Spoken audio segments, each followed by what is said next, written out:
Burkina Faso, a landlocked nation in West Africa, has witnessed the rise of two captivating figures in its recent history, Thomas Sankara and Ibrahim Traore. Both men, driven by a potent blend of idealism and military experience, seized control of the country in dramatic coups, promising to uplift their nation from poverty and dependence.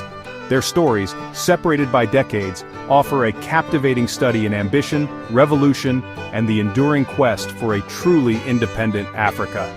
Thomas Sankara, often dubbed Africa's Che Guevara, captivated the world in the 1980s with his revolutionary zeal.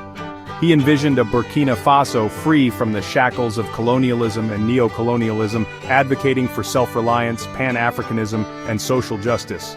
Sankara's fiery speeches, austere lifestyle, and ambitious social reforms resonated far beyond Burkina Faso's borders, making him an icon for those yearning for a more equitable world. Fast forward to the 21st century, and Ibrahim Traore, a young military officer, emerged from relative obscurity to grab the reins of power in 2022. Like Sankara before him, Traoré embodies the frustrations of a generation disillusioned with corruption, inequality, and the lingering influence of former colonial powers. His ascent has sparked comparisons to Sankara, raising questions about whether he represents a true heir to the revolutionary mantle or a leader navigating a vastly different world. Thomas Sankara's journey to becoming the leader of Burkina Faso was marked by both military discipline and a burgeoning political consciousness. Born in 1949 in Yako, Sankara embarked on a military career that would shape his worldview. He received military training in Madagascar, where he witnessed firsthand the injustices of French colonial rule, further fueling his desire for change. Upon returning to Burkina Faso, then Upper Volta, Sankara's charisma and military acumen propelled him through the ranks. Sankara's time as a military officer coincided with a period of political turmoil in Upper Volta. He witnessed firsthand the struggles of ordinary citizens grappling with poverty, corruption, and a lack of basic services. These experiences solidified his belief that radical change was necessary to uplift his nation and empower its people. Sankara's growing political views, coupled with his military background, positioned him as a potential catalyst for transformation in a nation yearning for a new direction.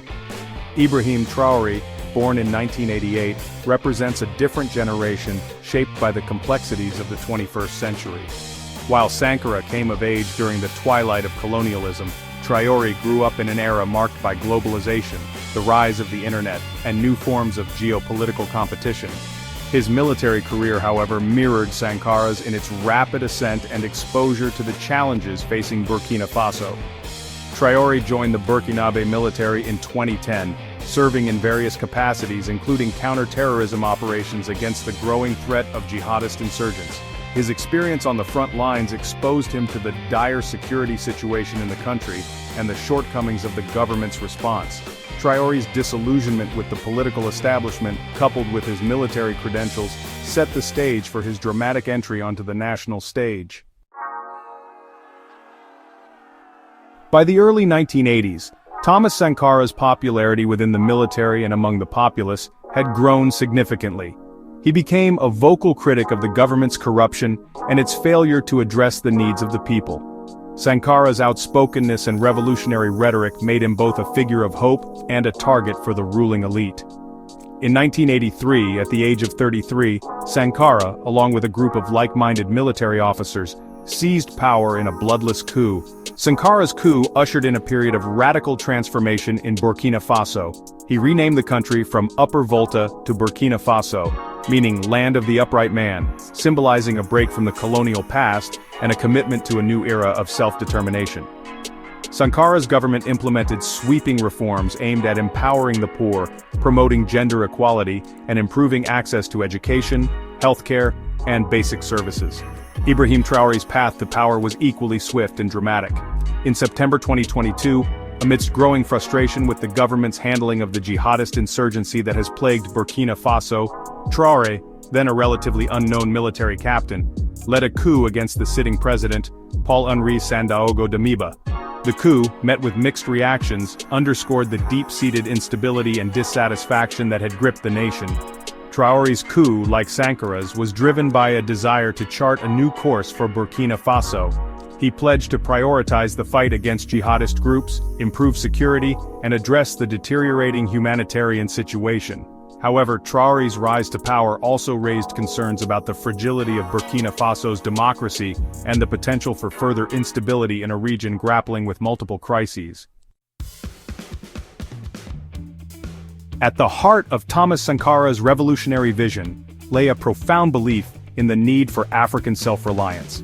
He argued that true independence could only be achieved by breaking free from the economic and political structures imposed by former colonial powers.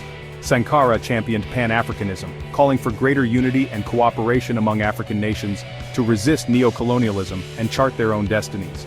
Sankara's commitment to self-reliance manifested in his government's policies. He promoted local production, urging citizens to consume what they produced and to reject the allure of imported goods. Sankara's government implemented land reforms, redistributing land to peasant farmers, and embarked on ambitious infrastructure projects aimed at developing the country's economy and reducing dependence on foreign aid. Ibrahim Traore, while operating in a vastly different global context, has echoed Sankara's calls for self-reliance and anti-imperialism. He has criticized the continued influence of France, Burkina Faso's former colonial ruler, in the country's affairs, accusing Paris of prioritizing its own interests over those of Burkina Faso. Traoré's government has taken steps to reduce French influence, including expelling French troops and seeking closer ties with other international partners. Traoré's emphasis on self-reliance is particularly relevant in the context of the ongoing jihadist insurgency in the Sahel region. He has argued that Burkina Faso must take ownership of its own security and cannot rely solely on foreign intervention to combat terrorism. Traoré's government has sought to bolster the country's military capabilities, increase recruitment, and mobilize civilian militias to support the fight against insurgents. Ibrahim Traore and Thomas Sankara, though separated by decades, faced remarkably different geopolitical landscapes. Traoré navigated a world increasingly defined by multipolarity, with new powers emerging and old alliances shifting. On the other hand, Sankara's era was marked by the Cold War, a time when the world was largely divided between the United States and the Soviet Union. Traoré's Burkina Faso found itself at the crossroads of emerging economic opportunities, while Sankara's vision was often constrained by the ideological battles of his time. Yet, both leaders shared a commitment to breaking free from external influences, albeit in vastly different contexts. This contrast highlights not only the evolution of global politics, but also the enduring struggle for sovereignty and self-determination in Burkina Faso. In recent years, the geopolitical landscape of Burkina Faso has shifted dramatically. Ibrahim Traoré has made bold moves to distance the country from its former colonial ruler France.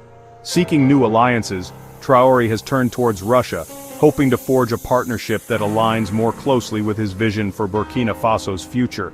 This pivot has not only stirred the political pot but also raised questions about the nation's long-term strategy and stability.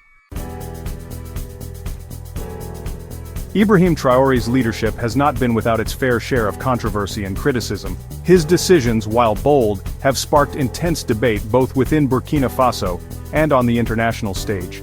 Critics argue that his approach could lead to isolation or unintended consequences. Supporters, however, believe that his unorthodox methods are exactly what the country needs to break free from its historical shackles and carve out a new path. Navigating this complex landscape requires a delicate balance of conviction and diplomacy. Thomas Sankara remains a powerful symbol of revolutionary change and hope in Burkina Faso. His legacy continues to inspire many, including Ibrahim Traoré. However, while Sankara's ideals are celebrated, Traoré's future remains uncertain. Will he be able to live up to the expectations set by Sankara's enduring symbolism? Or will the challenges of the modern world prove too formidable?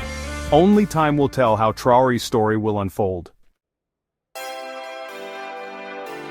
As Burkina Faso navigates this period of transformation, the entire continent watches closely. Ibrahim Traoré's actions could set a precedent for other nations grappling with similar issues. Is a new revolution unfolding in Burkina Faso? And if so, what ripple effects might it have across Africa? The stakes are high, and the world is eager to see what comes next.